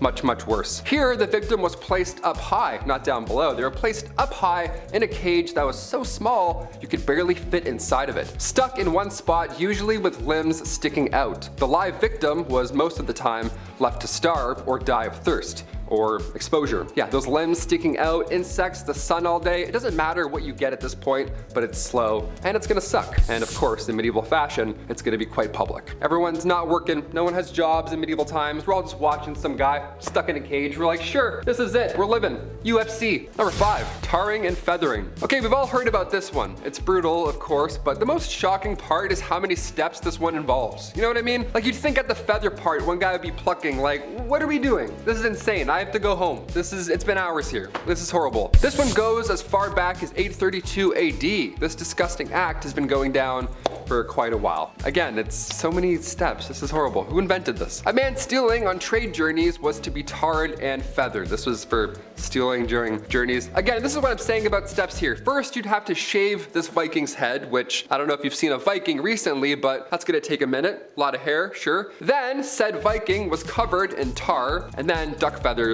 chucked on top. Then, as if it couldn't get much worse, this poor guy covered in feathers and tar was forced to run between two lines of the men that he lived with and stole from. Now at that point, these other guys would throw stones, bricks, anything painful, you name it. Now anybody caught not throwing an object at the feathery fellow was liable to be fined. So I know it sucks, but grab something and grab it quick. If the thief did make it through this line alive, again after being tarred and feathered, then he was off the hook from there on out. Then he was, I guess, innocent? I don't know. That's horrible. I wouldn't make that, no way. Number 4, trial by ordeal. Quite the ordeal indeed. Look, I mentioned ordeal by fire earlier and that's quite a hot mess, but trial by ordeal is, I have no words. Humans are so stupid, honestly. Introduced after Christianity, wild. Trial by ordeal was used as a test to determine whether someone was innocent or guilty. And yeah, spoiler alert, it was in fact not foolproof at all. In fact, it made absolutely zero sense at all. Basically, the accused would be placed into the center of everybody, and then they would have severe pain inflicted upon them in a multitude of ways. Like they all just beat this person up. It was horrible, to say the least. If they survived all this pain, they were innocent, and if they didn't, then they were guilty. Who wrote the rule book on this? That doesn't make any sense. What kind of insanity is going on here? But wait, it gets even better. If their wounds were clean and without infection after 3 days, then they would be found innocent because it was a sign that the gods had intervened to show their innocence. So yeah, a lot of steps to be proven innocent. And healing apparently is one of them. Who knew? Number 3, no insults. Yeah, the YouTube comments section could take a note from this one. Here we go. No insults. Be nice. This one's pretty good. This would change the game today. If you hurled insults at somebody back in the Viking Age, well, they were entitled to compensation. They could summon everybody else who's around at the time to be a witness. Yeah, they could be like, hey, you hurt my feelings, give me $10. I guess that is happening today, but on a much larger scale. Comedians, really. If you spoke bad about somebody during the Viking Age, even if the person wasn't there, it could ruin their reputation, right? And because of that, you need to pay them for the possible damages. Again, we see this happen today in some way, shape, or form. It doesn't even matter if the insult was true either. It's too late, right? You spoke it, now it's out there. You did it. Your reputation was how you gained employment, met friends. It was a really important thing back then, more important than now. Can't be messed with, especially if you're a Viking. Yeah, no way. Also, if you insulted one man, you insulted his entire family as well. You know, the whole Viking rule. There were some words, however, where a man would be allowed to kill you if you said them to him. So yeah, choose wisely, I guess, with your insults. Number 2, rap battles. Before we get to our big bad number 1 spot on today's list, we have to mention the best part of Viking tradition, in my humble opinion. Battles, but with words. Not with our fists, with our emotions. Fighting, or rap battles, or my favorite part of history, I would have killed it, honestly. I was writing some before lunch and I think I'm okay. During those days, you needed ways to pass time, right? If you couldn't play hockey and there weren't any villages to destroy, what does a Viking do? Why, you have loud poetry, that's what you do. Fighting comes from the Old Norse flyta, meaning provocation. It's basically insult exchange, but make it theater. Now it's just ASAP Rocky. Norse literature really has tales of their gods fighting. Imagine that. Imagine how cool that would be. Imagine the next season of Loki and he's battling Freya in some sort of rap circle, some cipher. That'd be amazing. The whole purpose here was not to see who could diss the other's hometown the hardest, but rather this was a challenge in order to see who can spontaneously think of a poetic retort. It's all brains and no brawn. A little different than traditional Viking battles, right? In Anglo-Saxon England, fighting would go down during a great feast. Imagine that, you'd enjoy a roast while watching a roast in real life. Double the roast, double the fun. Later, this was of course entertainment in the 15th and 16th centuries in Scotland. But don't get it twisted, Viking fighting got pretty intense. And finally, number 1, the blood eagle. The best/worst for last. Here we go. This was a ritual method of execution that was detailed in late skaldic poetry. Again, if you're eating food right now, maybe give it a break for a minute. I don't know, giving you a heads up. In the 2 instances where this horrible punishment was mentioned, the victims, historically, who both happened to be members of the royal family, they were both in the prone position, right? So they would lie flat on their tummies, then they would have their ribs severed from their spine using a sharp tool, then they had their lungs pulled out through the opening to create this sort of like, wings, I guess. Just like a nice lungy pair of wings. We love a creative Viking, I guess. Now, both instances where this insane punishment is said to have went down, historically, both of them were accused of killing their own fathers. So I don't know what was going on back then or who's doing what, but we've got some daddy issues that are not being handled well at all. So don't do that, I guess. Don't do any part of that at any time. Again, how many steps goes into lunging somebody? I can barely carve a pumpkin in one go. You know what I mean? My wrist gets tired. I can't do that. It's a lot of work. Number 10. Queen of hating her daughter. Starting off this list with a bang would have to be the utterly despicable Maria Eleonora of Brandenburg, the Queen of Sweden. Queen Maria here seems to be guilty of the crime of attempted delifing. That's a pretty crazy thing for a queen, but it gets even crazier when you find out it was her own daughter who she tried to do this to. For some reason, when the queen gave birth to her daughter, who she wanted to be a son, she instantly thought of her sweet, innocent little daughter as a dark and ugly monster with black eyes. Gotta love coming into this world and being hated purely for existing. As she saw her as a monster, Maria tried to have her daughter dispatched multiple times, and I don't know what this crime would be called, but she even forced her daughter to sleep next to the rotting corpse of her own father. Maybe that's the true crime here, because this is messed up. Number 9. Don't mess with the Empress. The only powerful female emperor in the history of China has got to make you extremely ruthless, simply because you are a target and you would have needed to work to get to where you are. And you know what? Wu Zetian, who ruled during China's Tang Dynasty, was quite ruthless. She took her position of power by force, and she slayed many people in order to do so. But she didn't stop there.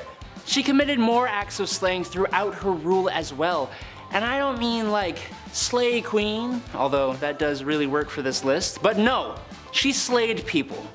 And we don't support that kind of criminal behavior, even if you are above the law. To make matters worse though, it is reported that even her mother and grandchildren fell onto that list of victims, all because they were against her. Truly a ruthless queen. Number 8. Mommy issues. Empress Irene of Athens ruled between 797 to 802, and she co-ruled with her son for 2 decades before leading it all by herself. That's not a crime. But how she did so was a bit more, I don't know, just a little outside the realm of legality by today's standards. Her son, Emperor Constantine VI, was not a popular emperor, and the empress was quite an ambitious and greedy woman. She wanted full control of the Byzantine Empire, and to do that, with the help of some political allies, Irene led a conspiracy against her own son. Poor parenting skills if you ask me, but hey, the two actually made up and were at least somewhat civil. That is until Constantine divorced his wife and married his mistress, turning the people against him and giving Irene the opportunity to lead another conspiracy and then have her son's eyes gouged out. Yay! Number 7. Rana Valona. I honestly didn't know Madagascar had queens or kings. That's not because it doesn't make sense, I'm just dumb. Thanks to me being a young child, I thought the only royalty Madagascar had was King Julian, you know, like the lemur. King Julian! Like that King Julian. But they did have kings and queens, and one of these queens was pretty damn brutal.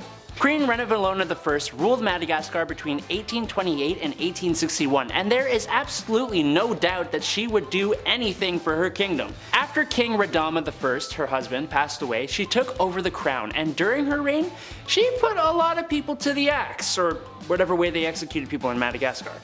Her uncle was one who met the sticky end to protect her power. But some records state that Rana Valona ended her own mother's life by subjecting her to starvation. Rana Valona sent her mom to her room and didn't let her have dinner. Or any meals, really. That's never okay, and would get someone like us charged under the law with something. I don't know what exactly it would be, but it'd be something. Number 6. Pretty firmly against cheating. Not to be weird, but I can kind of see where this queen is coming from. At first I sort of get it, but not later on, just at first. Henry II of France had a lifelong affair with his mistress, Diane de Poitiers, and even while on his deathbed, he begged his own wife, Queen Catherine de Medici, to allow him to see her. Kind of really disrespectful to your wife, but I guess he loved his mistress too. I'm kind of confused on the morals of this. However, the queen was not confused on the morals and didn't give in to his plea.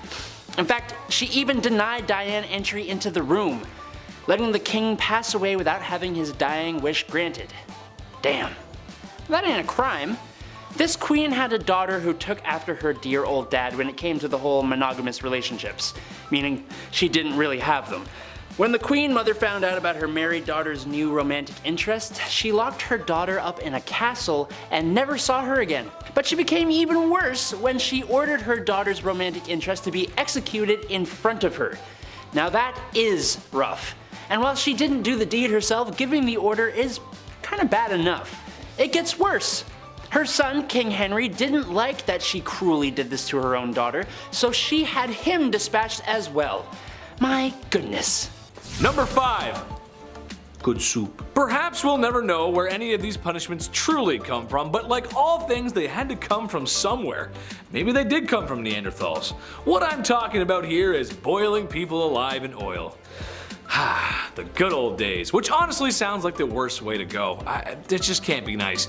A practice that yet again was done all over. Giving people the lobster treatment must have been the worst looking, the worst sounding, and the worst smelling way to unalive someone. I happen to be a lover of theater, but man, this is a little too much.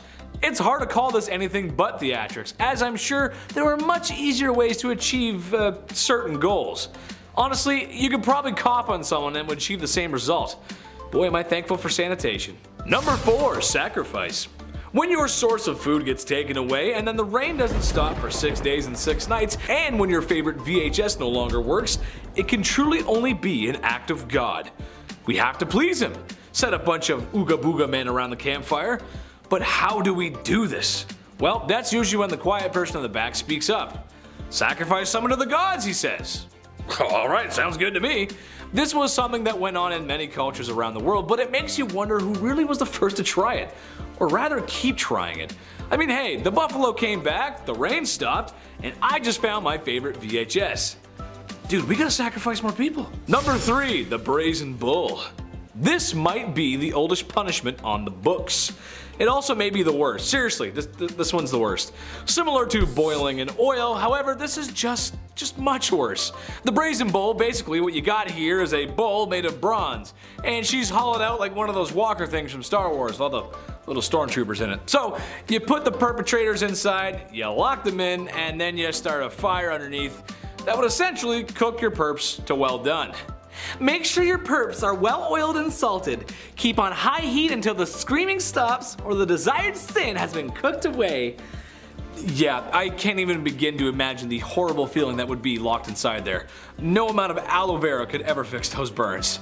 Number 2, dishonored burial. You are born, you live, and then you pass away. That's life. You gotta make the best of it. And at the very end, the least you can hope for is that the people will love you and give you the proper send-off that you deserve. This was a serious deal for those in the olden times. Every culture from every corner of the world has some sort of burial and ritual rites. However, imagine if you were the tribe's disgrace. Perhaps you ate all their food, or never contributed to the tribe. Maybe you're the reason why my favorite VHS tape went missing. Well, sir or madam, for your crimes and disrespect against this tribe, when you pass on, you will not receive the proper burial rites. There's been a few cases of remains dug up different from others, which begs the question, what did the person do to deserve such dishonors? And what did they do with my favorite VHS tape? Number 1, banishment. Hello, darkness, my old friend. In the same way that most teenagers across the country feel when they discover hair dye, punk rock, and feelings, is probably the same way Neanderthals feel when they were banished from their homes. A simple plan really, non-violent but quite effective. As you walked along the boulevard of broken dreams, you'd be searching for a new home in the brutal, cold, and scary world that was ye olde times. Not even your offspring will know you, as you may never return. Besides, you're in too deep, and you're trying to keep yourself alive with anything that you can find. The all-American rejected teenagers do this kind of isolation from the comfort of their warm, isolated bedrooms that are paid for by loving parents. The Neanderthals were serious, as leaving the safety of your numbers had many disadvantages, not being eaten by a predator for one. Stay strong, kids. Stay strong.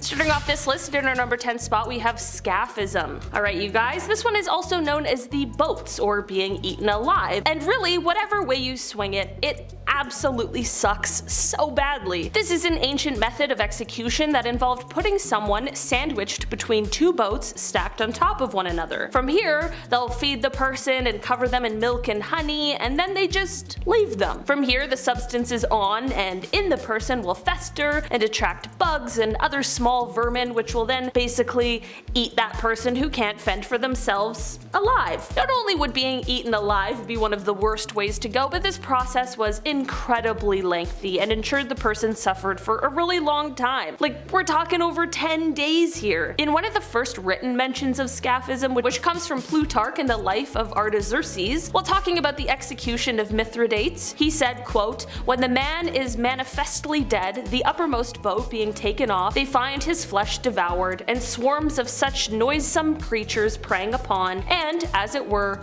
growing to his inwards. In this way, Mithridates, after suffering for 17 days, at last expired." So, yeah, anyway, if Plutarch wants to go pay for my therapy after that, I'd be really grateful. In our number 9 spot today, we have drawn and quartered. This was a popular form of punishment and became the statutory penalty for men who were convicted of high treason in the Kingdom of England from 1352, although this form of punishment certainly existed well before that. Basically, whoever the convicted was, they would be secured to some sort of wooden panel and then drawn by horse to wherever this whole thing was going down. That wasn't said casually to make light of this horrible punishment, I'm just uncomfy, so I'm trying to keep it cool and casual. So once at the place of execution, the person would then be hanged, almost to the point of them losing their life, but from there they would then be emasculated, for lack of a better term, disemboweled, beheaded, and then quartered, or chopped into 4 pieces. Alright. And because this simply wasn't enough for some insane reason, the pieces would then be displayed in prominent places across the country. Like, no, I do not want to see someone's upper right quadrant while going for breakfast. I'll pass on that. Thank you so much though. In our number 8 spot today we have Mazzatello. This one was a method of capital punishment that was occasionally used by the Papal States for only some of the most terrible crimes or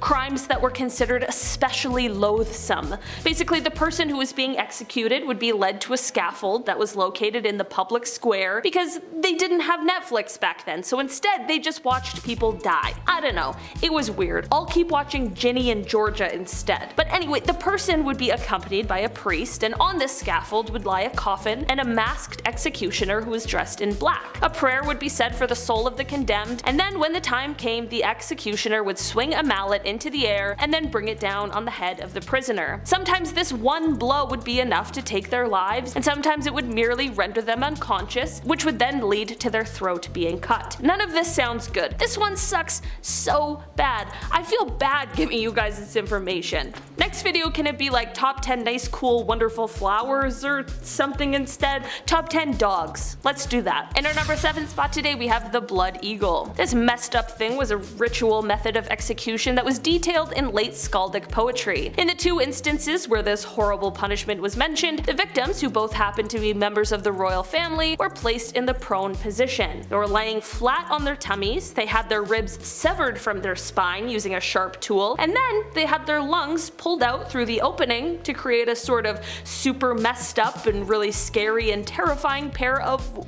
wings. Both instances where this insane punishment is said to have happened, the person was being punished for patricide or for killing their own father, so I guess definitely don't do that. I'm not really sure what the takeaway from this one is other than, wow, that sounds horrible and I'm really glad we don't do that anymore. I also really love my dad. In our number 6 spot today we have keel hauling. This is a word that I wish I could erase from my vocabulary as it has to do with one of the most terrible punishments I've ever heard of, but I mean, I guess we've already talked about a bunch of these, so I should be used to it by now. The word for this punishment comes from the Dutch word keelhalen, which apparently means to drag along the keel, and that is exactly what this terrible method was all about. This punishment was usually reserved for sailors, and they would be stripped, tied, and suspended by rope from the mast of the ship with weights tied to their legs. The rope would be looped beneath the ship so that once the tied up sailor is released, they'd be dragged under the keel of the ship. In the world of the most unsurprising news ever, this method had basically a 100% fatality rate. Wow, it's almost as if you put someone in that situation that threatens their life in multiple ways, they just might not survive. How strange. Number 5,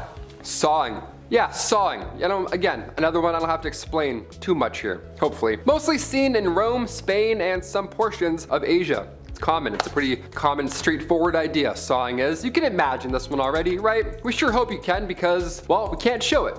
Of course. This is another straightforward one, unfortunately. Capital punishment at its cruelest, getting sawed in half. Again, to the public. Yeah, here's a fun one. Here's a fun show. Drive-in movies or sawing? I'm not sure. Here's a fact that some folk don't quite realize. This one sends shivers down my spine. But sometimes the sawing was done from top to bottom, not side to side. It's almost impressive, right? It's like cutting a carrot in half vertically. It's a little awkward. It's rolling around a bit, but you know what? They did it somehow. Through bones and your soul. Mazzatello. Occasionally used by the Papal States for only some of the most, terrible crimes or crimes that were considered bad at the time. Basically, the person who was being taken care of, they would be led to a scaffold that was located again in the public square. Classic. Everyone come on out. Grab your family, your aunts, your uncles. We're watching something today. Classic. This person would be accompanied by a priest, and on the scaffold would lie a coffin. How fitting. A coffin, and of course, a masked executioner who is dressed in all black with a zipper mouth, probably. I don't know. A prayer would be said for the soul of the condemned, because, I mean, sure, everyone's watching, like, oh yes, of course. And then when that time came, the executioner would swing a mallet into the air and then bring it down on the head of the prisoner. Now, sometimes, and hopefully this one blow would be enough to take their lives, and sometimes it would just render them unconscious, which would then lead them to their throat being, you get it. None of these sound great, but this one,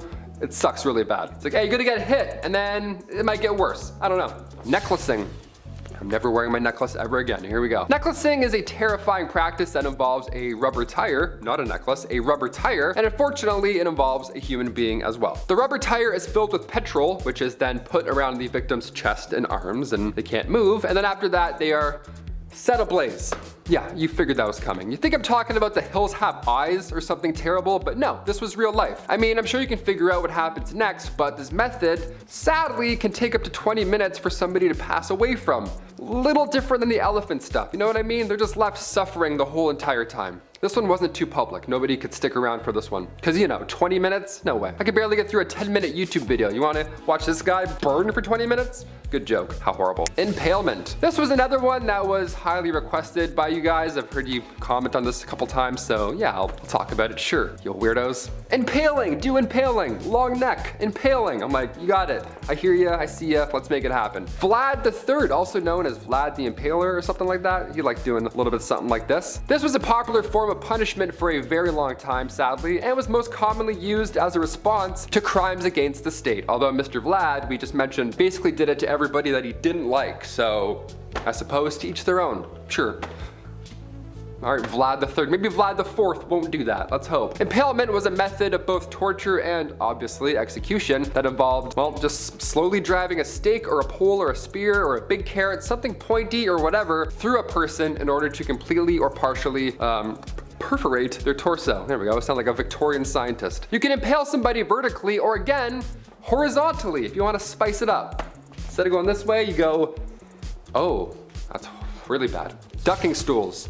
Medieval times, here we go. If you can do math, you're going for a swim. This was a punishment used in the 16th and 17th century in England and New England. And it was usually a punishment that was reserved for women. Women who could do bed maths. There you go, you're a witch. Have a nice dip. This punishment was given to a woman for doing what was considered unwomanly things. Back then, whatever that was supposed to mean, and it was ridiculous. Apparently this included things like having an argument with their husband, taking a dip, fighting with the neighbors, you're going for a swim, gossiping and backstabbing, how dare thee, you're going swimming. Whoever made these rules clearly had never met a man or a friend because, newsflash, everyone does all of those things. I did all those before I even came in here to film, so hopefully I don't get dunked in the river. But basically this punishment would see a woman being tied up to a stool and then dropped into a lake or stream over and over again while a bunch of dudes with no teeth watched and they're like, yeah, that's what you get for being smart and talking back with your opinions. On International Women's Day, we're posting this one too, eh? How ironic is that?